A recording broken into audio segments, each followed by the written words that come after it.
Welcome to Traders Expo 2017 here in New York City. I'm Matt McCall, joined by Jake Bernstein, JakeBernstein.com. Thanks for joining me, Jake. Thanks, Matt. So let's talk about some specific opportunities. And I know you're a bit of a contrarian sometimes, so what are you seeing here in the market? Look at what commercial activity on the buy side is in the Mexican peso. Commercial buy activity in the British pound. Commercial buy activity in S&P. Commercial buy activity in lumber. Commercial buy activity in most of the grain and soybean complex. These are all very bullish indications. So it's sort of like the matrix. We're being told one thing, but what's happening under the surface is another thing. If you look at commercial buying activity in the Mexican peso, it's huge. Take a look at it. You cannot come away as being negative. So basically, the media talks about the peso getting hit, the wall, everything that's going up. The average investor doesn't know enough, goes out and either shorts a peso or gets rid of the peso. Right. Meanwhile, that's the best opportunity out there. Right. Here, the problem is that people don't know the facts.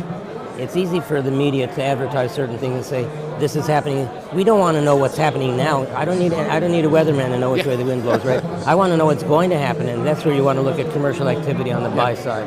Okay, anything else? I like the lumber that you mentioned. Why do you think that? Do you think that we see millennials buying more housing, where demand's coming? It's all about housing. Okay.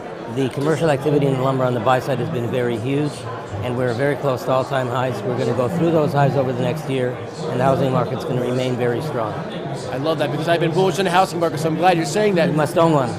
So how would you play this? No, actually, I'm looking to buy one, which may not be the best thing right now. Better do it fast. I know. So would you play that by buying housing stocks, lumber stocks, actual lumber futures? WOOD, Okay. CUT, XHB, any of the home builders, buy them on pullbacks. Okay, and then obviously the timber ETFs Lumber you just mentioned, which are, yeah. again, CUTWOOD, which is a great way to play. Or lumber futures. Yep, and lumber futures Yeah. as well.